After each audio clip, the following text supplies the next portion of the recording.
When they knocked, I thought it was about taxes, or maybe another mistake at the DMV. Two men in black suits stood on my porch, faces unreadable, eyes trained not on me, but past me, as if scanning the house for something I didn't yet know existed. "Sir, is your wife home?" I told them she was at work. The older one nodded, expression tightening. His voice dropped, measured, deliberate. "Take your children. Get on the next flight out of the country. Do not look back." Then he handed me a sealed envelope. I didn't speak, didn't blink, just stared at the paper in his gloved hand.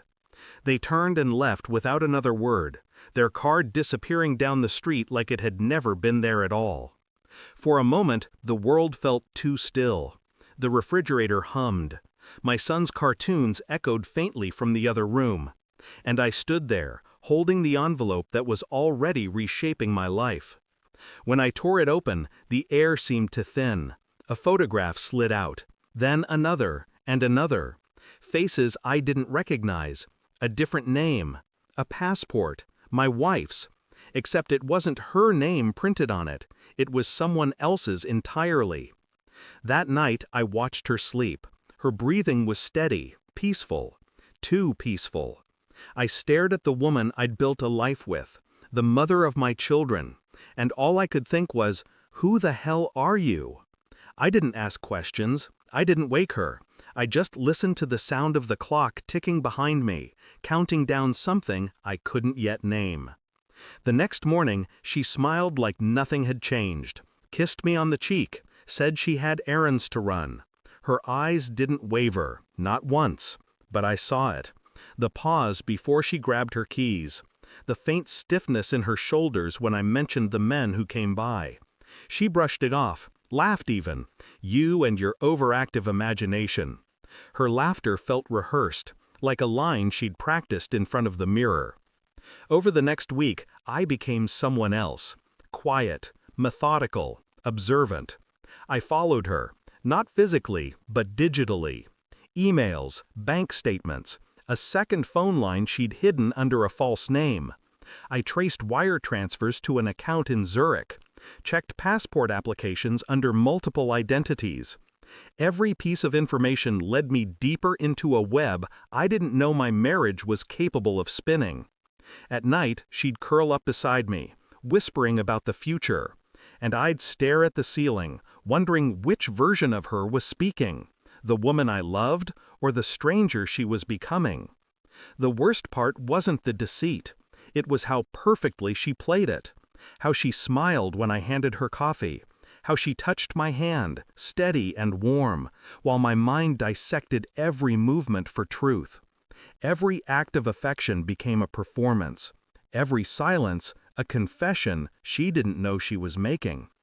2 weeks later, I received an unmarked package. Inside, documents from the State Department. A classified report stamped confidential.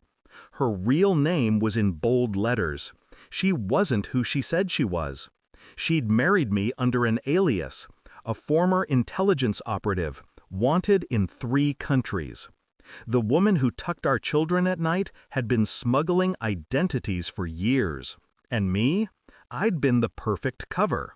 An ordinary man, a quiet life, a white picket camouflage. That evening, I placed the report on the dining table. When she came home, she froze the second she saw it.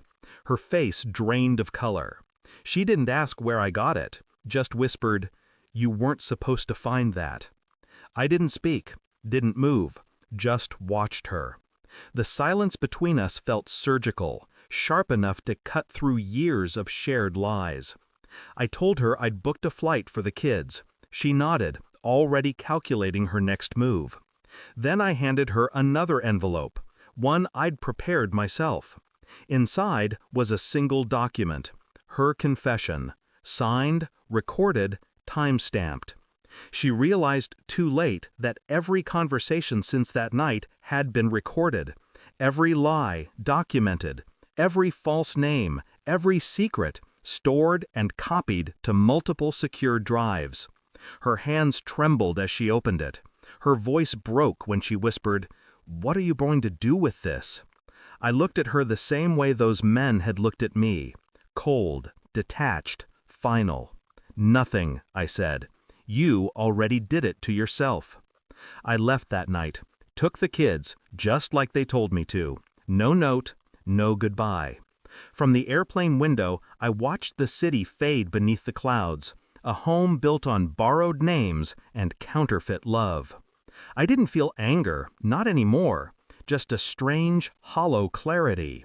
She'd built a life on lies, and I'd dismantled it with silence. Some truths don't need to be shouted. They just need to be known.